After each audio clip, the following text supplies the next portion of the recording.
they, try to appropriate Netaji. But I want to tell people who are listening that they are the biggest hypocrites on this earth, apart from all their other vices, because Netaji was so committed a secularist.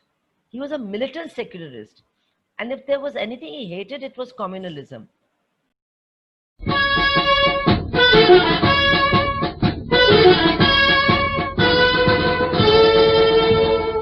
शुभ सुख चैन की बरखा बरसे भारत भाग्य है जागा पंजाब सिंध गुजरात मराठा द्राविड उत्कल बंगा चंचल सागर विंद हिमाला नीला जमुना गंगा तेरे नित गुण गाये तुझसे जीवन पाए सब तन पाए आशा सूरज बन कर जग पर चमके भारत नाम सुभागा जय हो जय हो जय हो जय जय जय जय हो.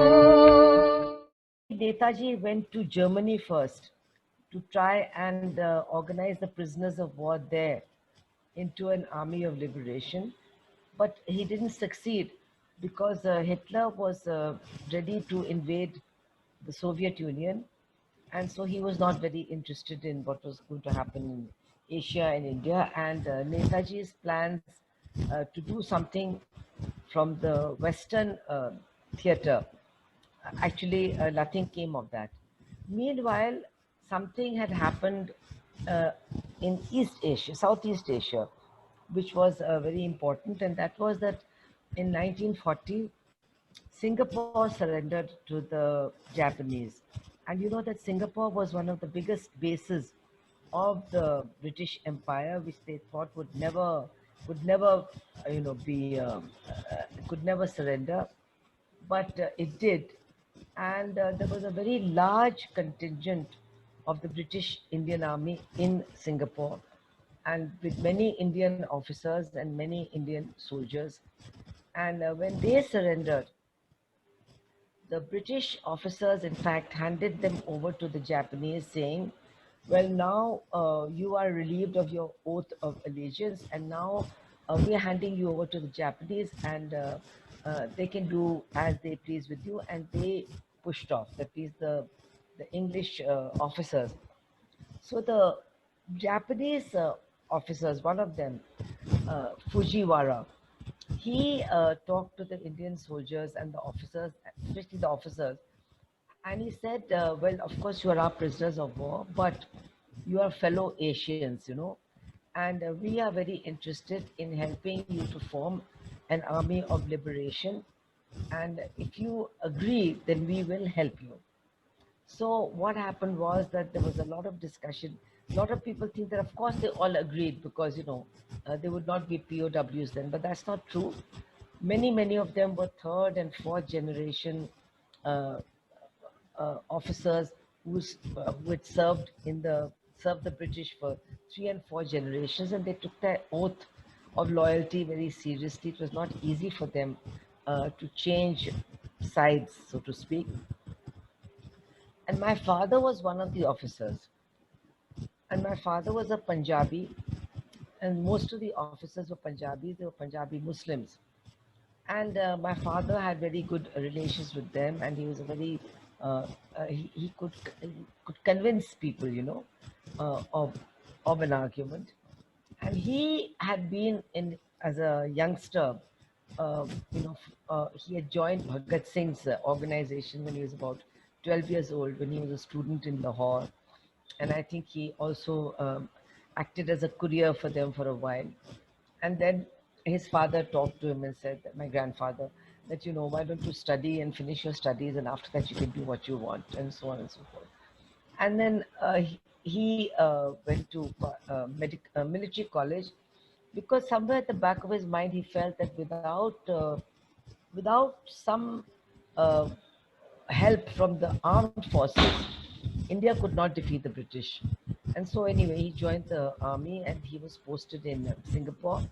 And he was there when the army surrendered, and he was one of those who surrendered. And he was able to convince many of the officers, they were Punjabi Muslims, as I told you, to also join this Japanese movement. Or accept this Japanese proposal.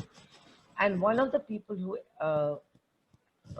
joined also was General Mohan Singh. He was the senior most Indian officer, and he became the head of the INA that was formed, that is the Indian National Army that was formed with these prisoners of war.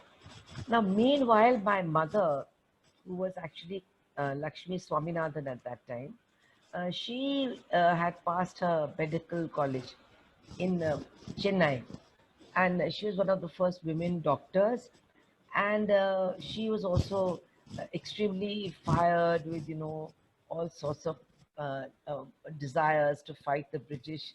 Her mother was a freedom fighter and was very active in the Congress party. That is my grandmother.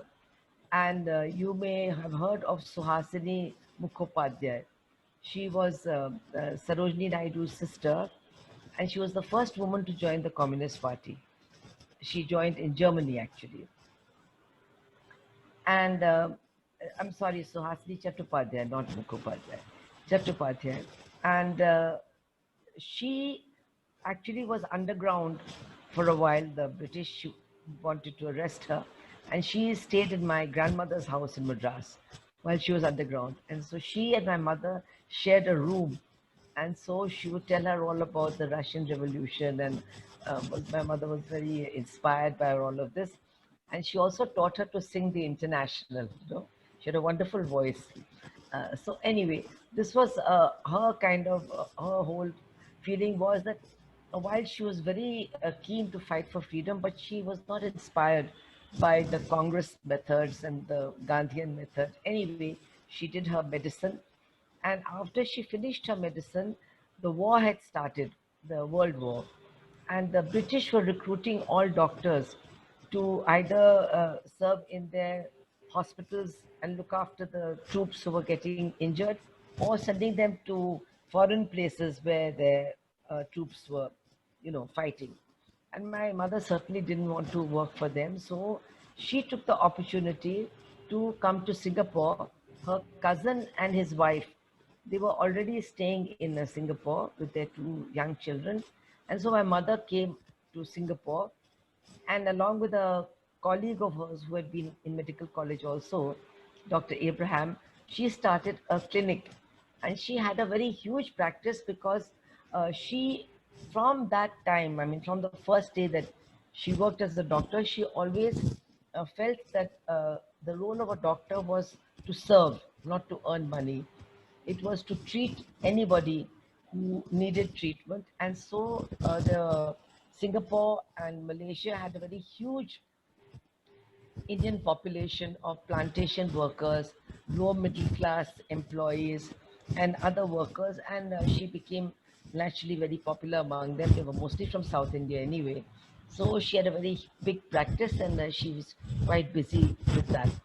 And then this surrender happened, the surrender of Singapore, and suddenly the Japanese were, they had taken over the place, and people were really scared because they were quite brutal also. But my mother kept her clinic going. And then my father, as I told you, had already decided that he would be part of the INA. And he had a friend who was also a doctor from Madras, Dr. John Somasundram. He was also in the Indian Army and also decided to join the INA. So my father was very keen to be able to find some Indian doctors who would help to treat the Indian soldiers who were injured and not well. And Dr. John Somasundram remembered that my mother was in Singapore. So they went looking for this lady doctor, Indian lady doctor, and they met my mother. And of course, she apparently stole a lot of medicines from the government hospital and other places, and they gave them. and was very excited by this whole idea of the INA. And she was saying, yes, yes, you must join, and there's no way. And, she was also prodding them. And anyway, then the INA was formed, as I said, with Mohan Singh as the leader. But Mohan Singh and the Japanese, I mean, he felt that they were not giving him the kind of respect that they should. And they also felt that he didn't inspire in them the kind of respect that they wanted. So that was not working out. So there was a Bengali revolutionary who had fled to Japan many years previous to this, Rash Bihari Bose. So the Japanese brought him to try and organize the INA. But of course, he was had lived in Japan for so long that when he thought he was speaking Bengali, he was actually speaking Japanese. Because that had become like his first language almost. So he came and he tried to keep things going because Mohan Singh had resigned by this time. And then it was Rash Bihari Bose, who was a very big-hearted man, who suggested to the Japanese that, the greatest freedom fighter of India is Subhash Chandra Bose, who is in Germany. So you should contact the Germans and try to get him, because if he comes to lead the INA, then that will become a very successful proposition, and that will be the best thing. So then they contacted the Germans and all that. And Netaji and his secretary, Abid Hassan, who was a student in Germany and was his translator, interpreter, they both left from somewhere in Europe in a submarine. And people don't realize what that meant, because that was at the height of the sea war, when everybody was being torpedoed, and it was tremendously risky. But still, Netaji being Netaji, he agreed, and he and Abid Hassan went down in the submarine. And after they had gone down, Netaji just asked him, Abid, can you swim? So he said, no, sir, actually, I have a fear of water. So he said, well, why didn't you tell me? He said, well, if I had told you, you would not have allowed me to come. So then Netaji said he had a very good sense of humor, actually, which is one of the things that attracted me to him earlier. Was he said that, well, Abid, I don't think if we're torpedo, we'll be doing much swimming, so it's all right. And it was in the course of this journey that the slogan Jai Hind was coined by Abid Hassan, because Netaji said, now we'll be the representatives of free India, dealing with the Japanese as equals. So we must have a slogan. So it was Abid Hassan who then coined the slogan Jai Hind, which of course is still very popular in India, everywhere in India, but nobody remembers Abid Hassan, unfortunately. Anyway, then Netaji, his submarine, I think, came, came somewhere, and then he went to Tokyo. And from Tokyo, I mean, he arrived in Singapore with his uniform and his boots and everything else. How that was managed is always a question I wish I'd asked my parents, but I always forgot. But he landed in Singapore, and three people went to receive him, three or four people. You see, I told you that my grandmother was a very important Congress leader. And so my mother uh, was known to Congress people. And in Singapore, there was something called the India Independence League, which was Indians who were, mostly from South India, South Indian origin, who were working as outposts of the Congress party, and they were, would collect funds, etc., etc. So she was already in touch with them. I mean, through the thing of her mother and all that. And so when he was to come, they asked her also to come along to welcome him, because they knew that he would have known her mother also. Na? So anyway, there were four people, just four people at that historic meeting when he arrived in Singapore. And Netaji was very happy to meet my mother, because of course he remembered his mother and so on. But then that was the end of that, and he went off to address the soldiers and the officers of the Indian National Army. And that's when he made his, and he had mastered Hindustani by that time. I mean, it's quite remarkable. And he spoke in Hindustani. And apparently, he always spoke very clearly and very well in Hindustani without any accent and that kind of thing. So he made that famous speech, you know, "Tum mujhe khoon do, main tumhe azadi dunga," and everybody was completely, uh, bowled over, inspired, and all that. And then it's quite amazing because, the people, the officers of the INA, they were very hard bitten officers. They were not just, regular. They had been serving in the British Army. Their fathers and grandfathers had been in the army. So they knew about military tactics. They knew about how wars are fought, etc. But they were amazed that Netaji had apparently done a lot of his homework before coming, and he knew a lot about jungle warfare. He knew what they should be doing, and so on and so forth. So they were very confident that he was the kind of leader that they were looking for. And all this is quite remarkable because, of course, he had no military experience at all before this. Anyway, I think that just the next day, in the evening, he was meeting these people from the India Independence League. And he was very convinced from the very beginning that he had to uh, uh, interact with the Japanese as an equal, and they had to also treat him as an equal. And to do that, he didn't want to be totally dependent on them.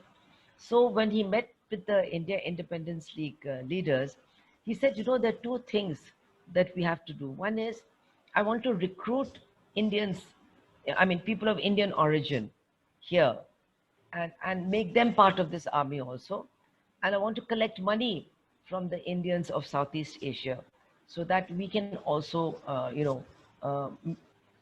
pay for many of our own expenses.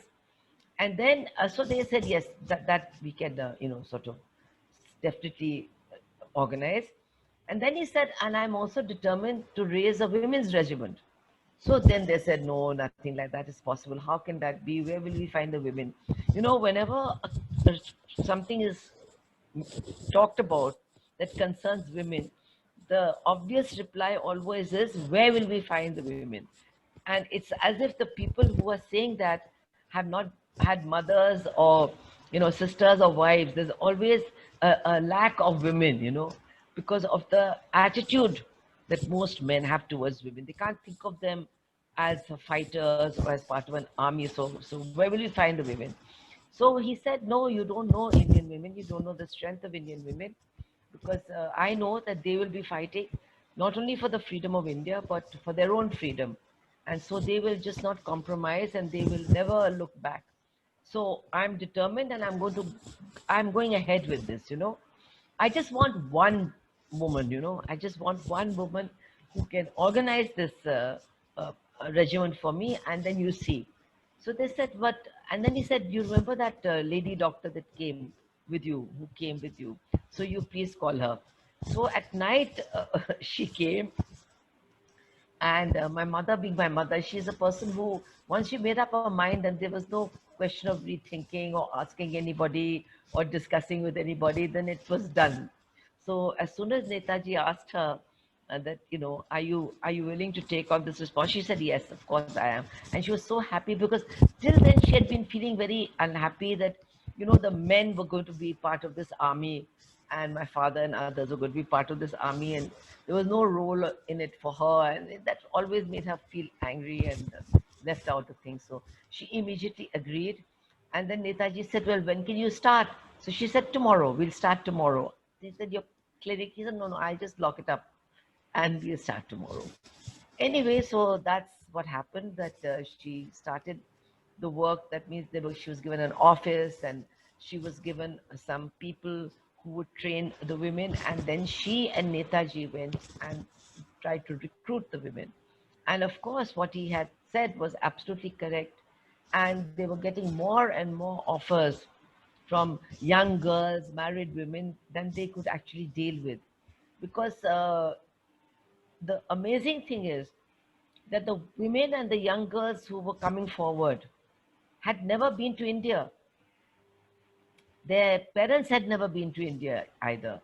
They were third and fourth generation Southeast Asians.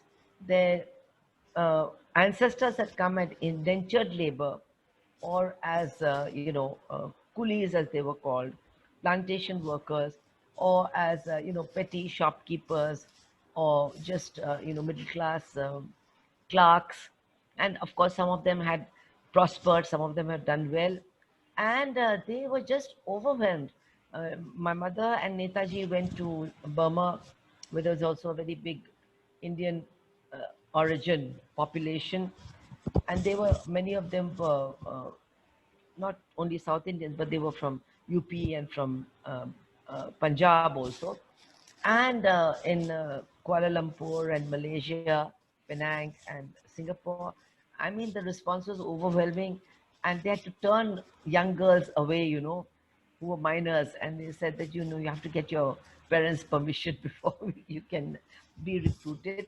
And so very soon there were 2,000 recruits, which is what they had wanted, and their training started, and the training was exactly what the men's training was. There was no difference.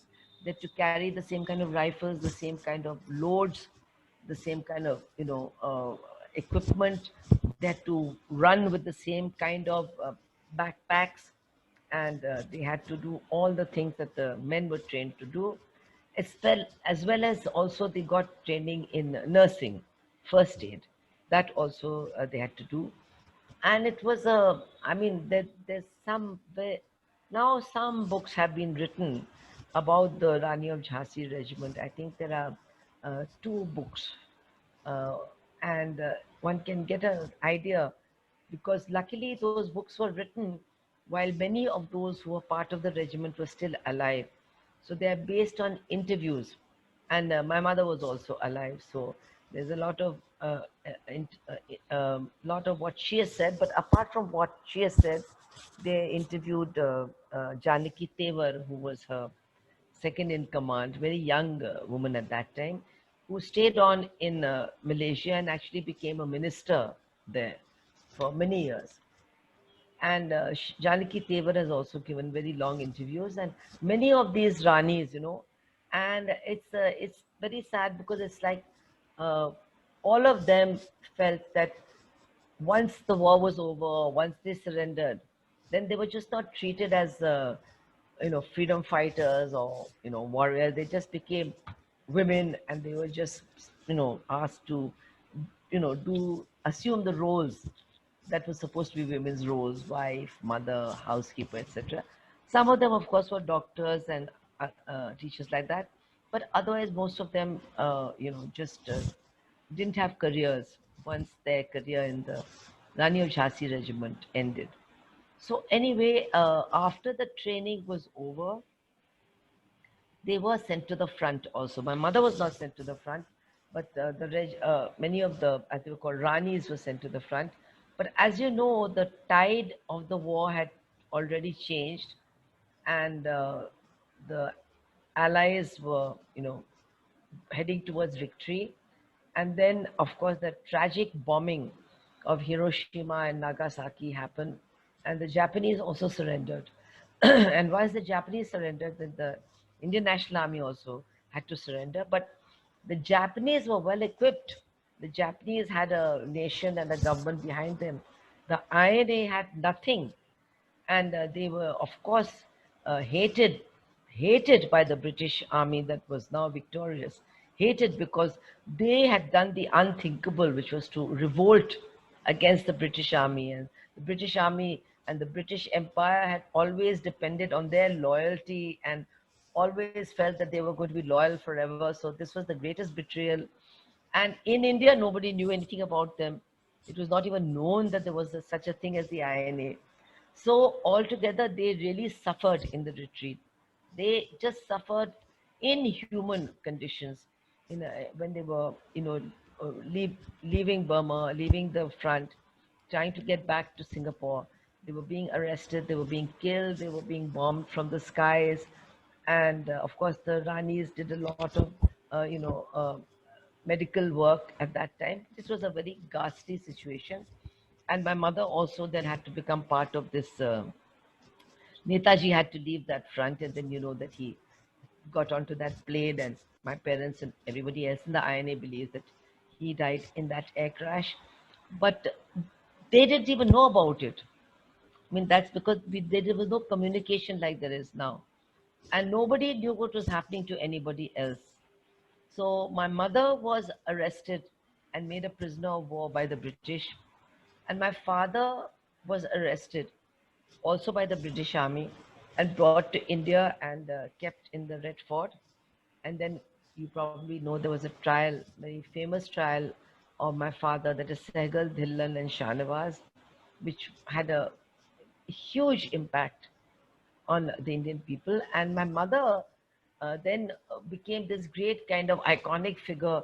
She used to be teased by her friends much later that she was even the Panwala's heroine, because her photograph was everywhere, including in the pan shops, and Captain Lakshmi saluting was, just something very well known, but nobody knew what had happened to her actually, where she was. But my mother, I mean, she was she was an extremely attractive personality. Not only was she very beautiful, but she was also such a lovely person and such an open person, and always, so friendly and wanting to help, that I think just about everybody who came in contact with her kind of, sort of fell in love with her, or was really very sympathetic towards her. And this really upset the British, who were her captors, because they didn't know what to do with her. Because she said, I'm a doctor, you have to allow me to treat people. And so she first in Rangoon, she started, and then she was brought to Singapore. And she started working in the military hospital there. She said, I don't care whom I'm treating, but I have to treat people. So she was treating the soldiers. And many of the Indian Army officers there were family friends, like General Timaya, who later on became the chief of staff. He was also stationed there at that time. So all these people obviously were meeting her and, socializing and sending at least some news back to India that she was still alive and so on and so forth. But she knew nothing about the trial for a long time. She only knew that, I mean, she didn't know what the outcome was. She only knew from these Indian Army people that my father, who also being in the Indian Army earlier, was friends with many of these people. So she did know that the trial was going to start. And it's very interesting that she came from a sort of a legal family. Her father was a very renowned lawyer of Madras, and her brother was also a lawyer. So being a Congress family also, she knew Bhulabhai Desai, and she felt that he was the most brilliant lawyer in India. So she wrote his name on a piece of paper, and she gave it to an English soldier or officer who was coming back to India. And she said, if you can somehow get it to Prem Segar or somebody in the INA, you just tell them this name. And so he put it inside his shoe, that piece of paper, and he came back to India with it. But he couldn't actually give it to anybody. But my father's father, that is my paternal grandfather, was also a lawyer, and by this time he was a judge of the Punjab High Court. He took leave, and he also was determined that Bhulabhai Desai alone could fight this case. So he contacted Bhulabhai Desai, and Bhulabhai Desai was very ill. And actually, they say this case actually killed him, probably, or hastened his death or whatever. So he agreed, and then he was their defense, along with all the Congress battery of lawyers. But the main person was Bhulabhai Desai, and the trial continued. But my mother knew nothing about what was happening, and in fact, as you know, there was such a huge awakening in India, and such a huge wave of not just sympathy but support for the INA and for the people who were being tried, that the British realized that even though, Bhulabhai Desai in that sense lost the case and they were convicted of treason, they were sentenced to be hanged. But the British knew that if they hanged them, not a single English person would be left alive in India. And so then they converted that into transportation for life. But even that they felt that they then couldn't implement. So they just gave them an honorable pardon. So one day they were to be hanged, the next day they were to be transported, and the third day the locks were opened and they were told, well, now you're free and you can go. I mean, they didn't even know where to go. And and then of course they were big heroes. So everywhere they went, crowds would collect, and all that happened. Meanwhile, my mother was sitting in Singapore, completely ignorant of all of this. And then I think in 46 sometime, the British decided to release her also. So there was some news coming to India that she's to be released, and then she would. Calcutta was the place where, from Southeast Asia, the flights came to Calcutta. And my grandmother by that time was a member of the Constituent Assembly. So she came to Calcutta thinking that my mother would be released and would arrive, but she never came. And so there was also no news as to when she would be coming. So my grandmother went back to Delhi. So when my mother was actually released, there was nobody at the airport to receive her, and she was told to go. She had no money even. So anyway, she got into a taxi, and there was a Sardar driver. Even now, there are many Sardar taxi drivers, but at that time, almost all the taxi drivers in Calcutta were Sardars. And so she told him that, look, I don't know anything about the city. I only know one address, and that is Subhash Chandra Bose's house on Elgin Road. So you please take me there. I don't have any money, but I'll get money from that house and pay you. So he said, you don't worry, I know who you are. And even if I have to drive you all around Calcutta or take you to Delhi, I won't take any money from you. So he took her there, and she got out at what is now the Research Bureau, the Netaji Research Bureau on Elgin Road. And she got down there, and the taxi went away, and she found that the family had gone out. That is Shishir Bose and his family. They were not there. They had just gone somewhere. And it was evening, so she just sat down on the steps of the house. If you've seen the house, there's steps going up to the main gate. And she went to sleep. She was so tired. So she just went to sleep. And one of the Bose family, a person called Aurobindo Bose, who was Netaji's nephew, he came to the house and he saw her and he nearly had a heart attack. He sort of woke her up and just couldn't believe what was happening. And the house was open. Then Shishir and, Krishnaji and everybody came home. And of course, then she went to Delhi the next day, and then she became part of the whole INA relief work and so on and so forth. And then, of course, another chapter in her life started after that. So anyway, this was how Captain Lakshmi became Dr. Lakshmi became Captain Lakshmi.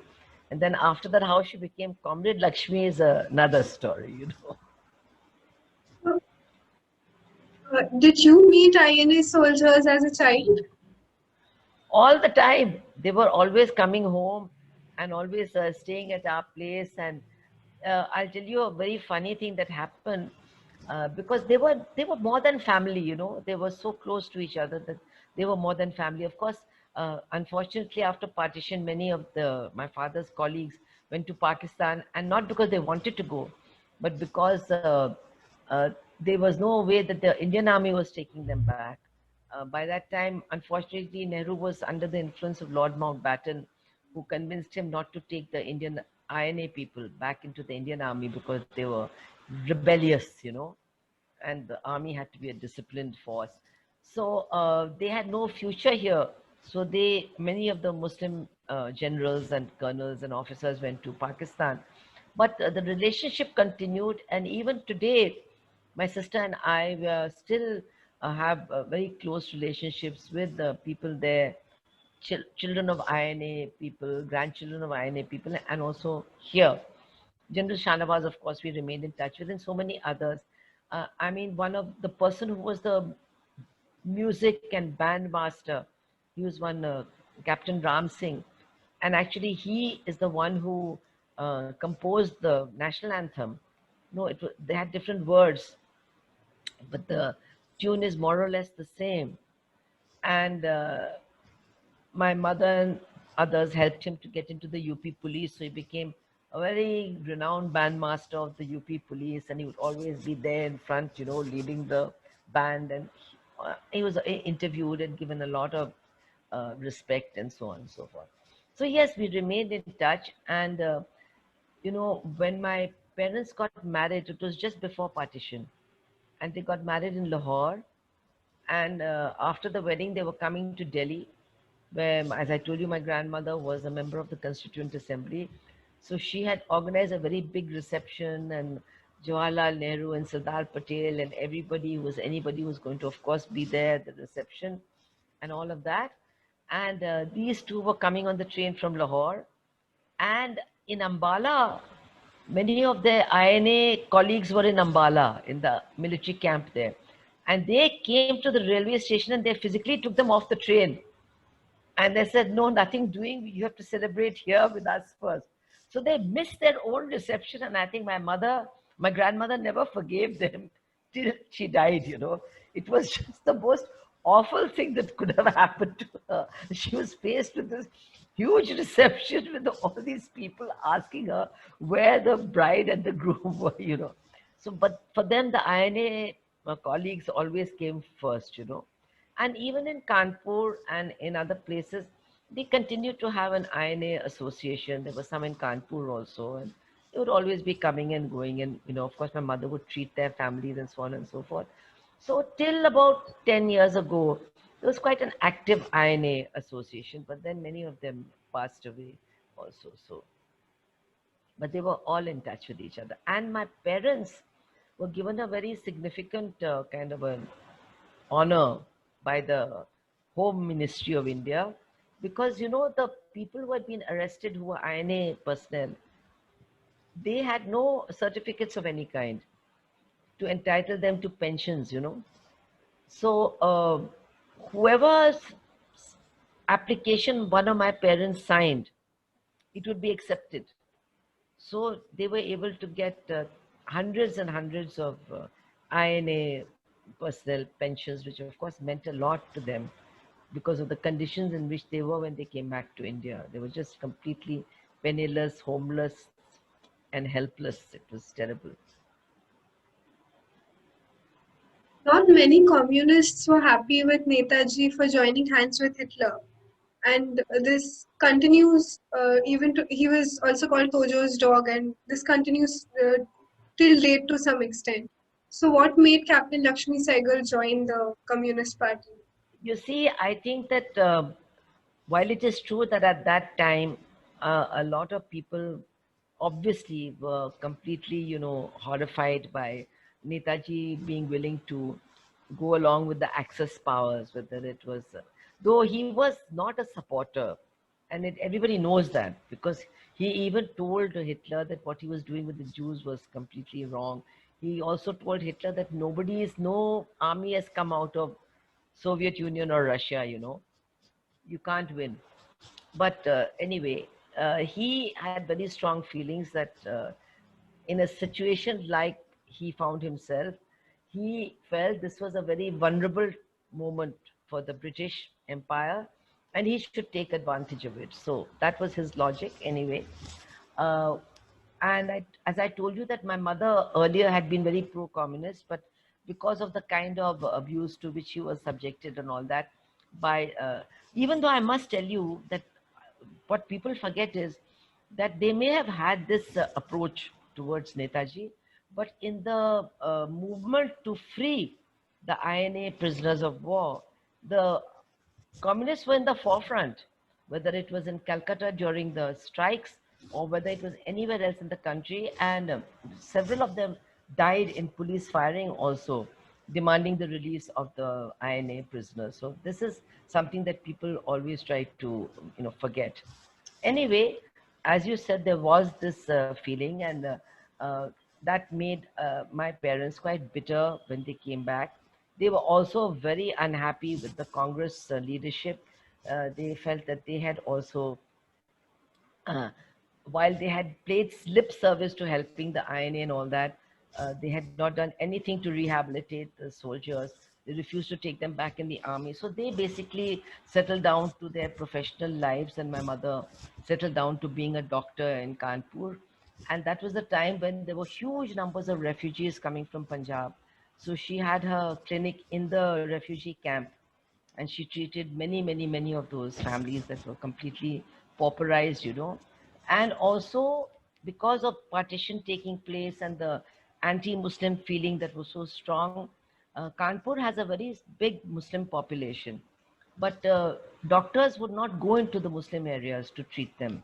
And certainly not, there were very few lady doctors anyway, but certainly not any women doctors.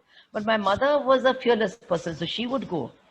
And she always has felt very strongly about secularism and hates any kind of communal feelings or communal organizations. She just loathes them. She just used to loathe them. And so she was the most popular doctor, both among the refugees who had come from Punjab, who were naturally very bitter and also voiced anti-Muslim sentiments since they had suffered, as well as she was the main doctor who was treating all the Muslim women in Kanpur, you know. So in her own way, she was like a bridge, and she did a lot of work at that time that nobody else was prepared to do. And then she tried to join a government hospital, but she had not got a degree here, and I think she was overage or something. So she was not taken. So she started her own clinic, and she was doing her medical work.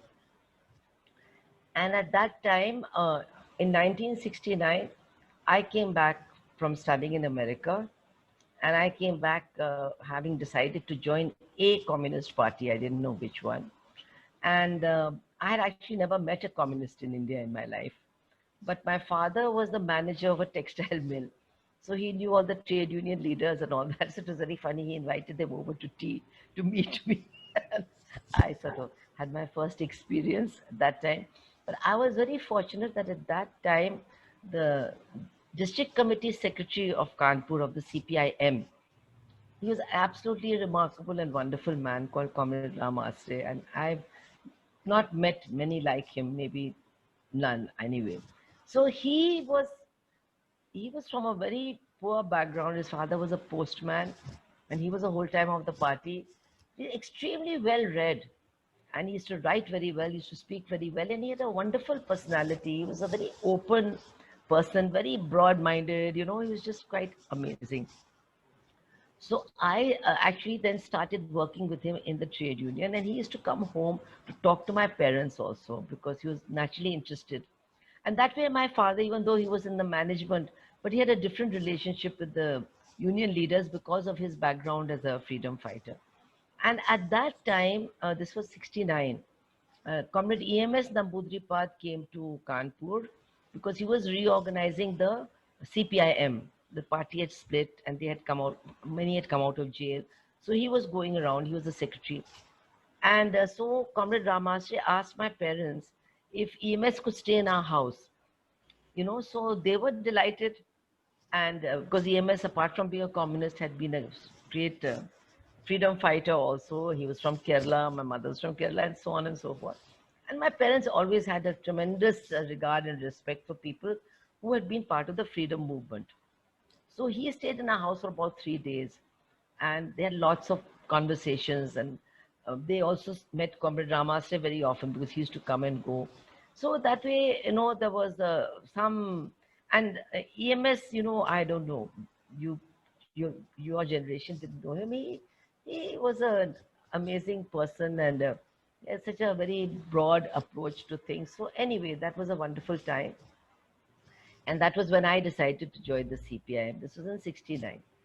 Anyway, after that, my mother, she started being very, she'd always been treating the, you know, families of workers.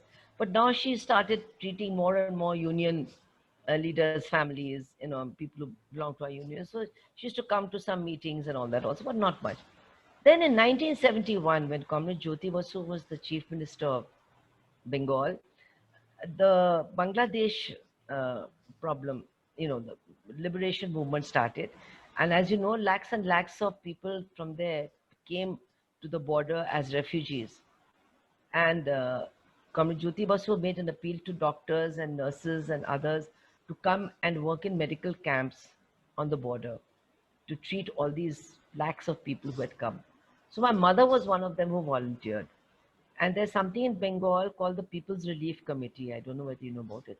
It is something that has all that been there from the time, I think, of the Great Famine, you know, from that time, the Bengal famine 42 and all that.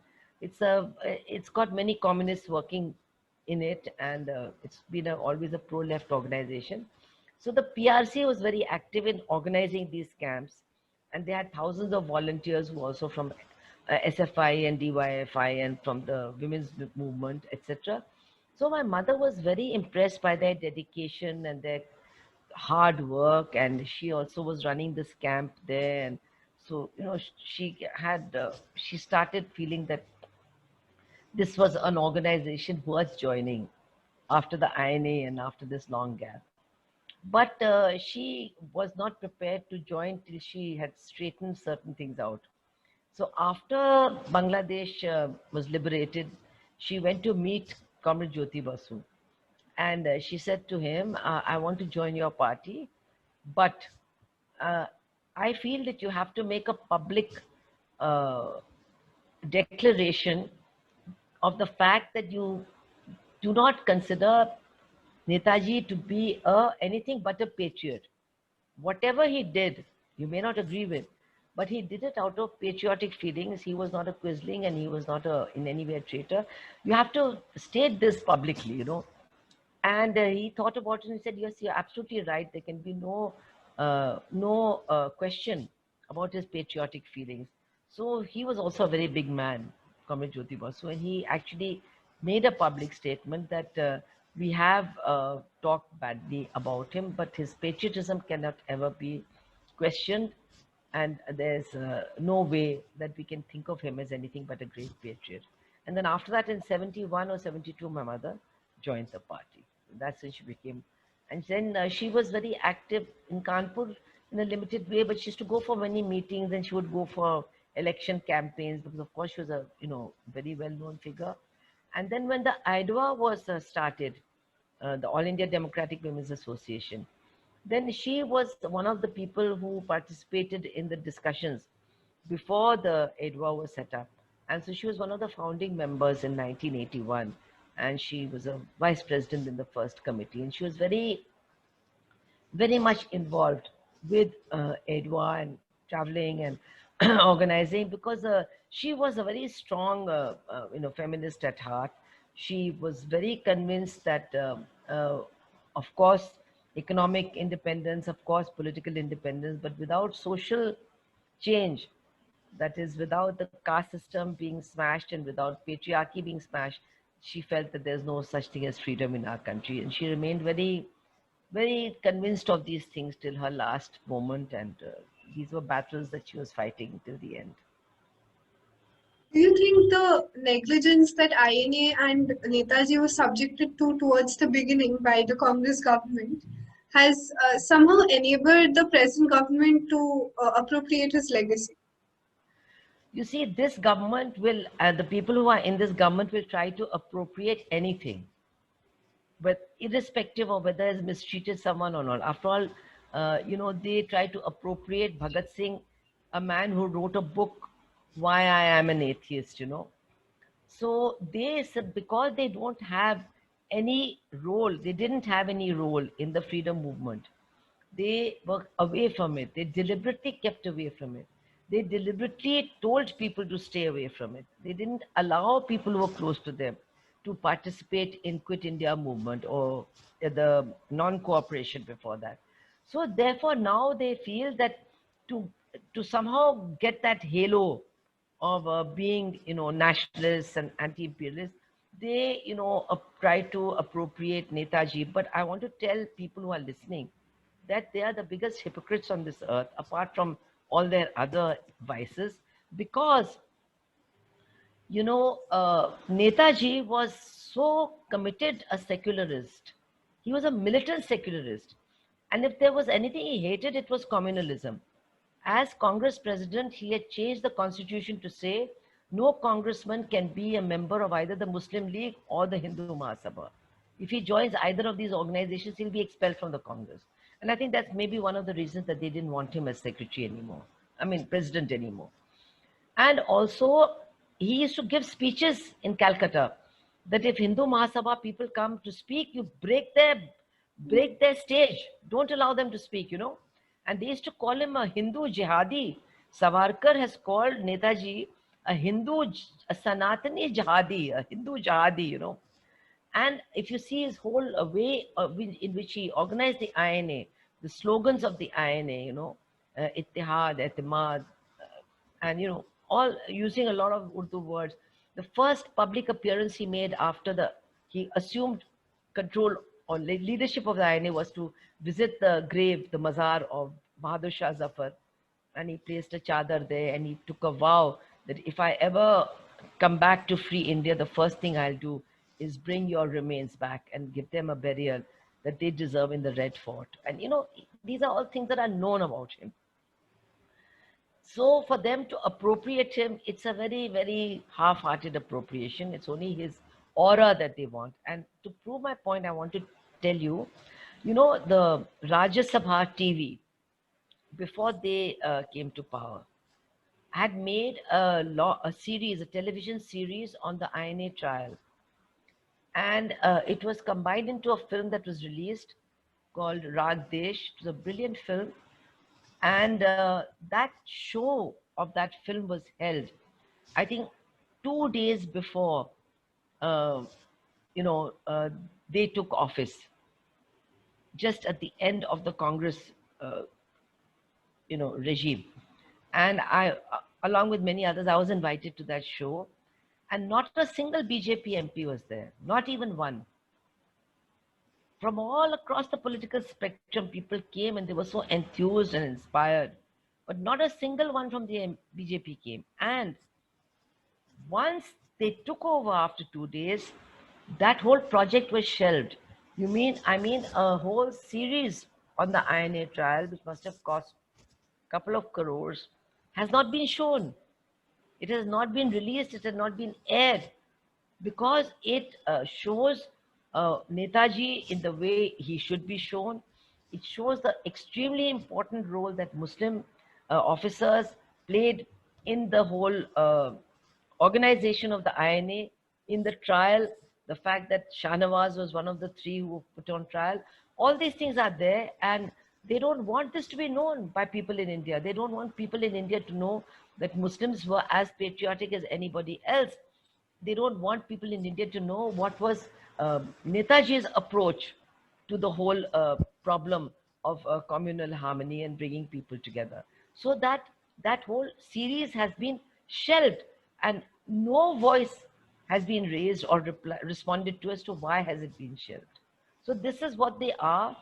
And of course, it is a fact that as I told you, the Congress was not very, not very accepting of the INA personnel. They didn't allow them to come back into the army. And the INA memorial that was to have been re-inaugurated in Singapore by Nehru, Mountbatten objected to that. So that was not done either. So there are these things.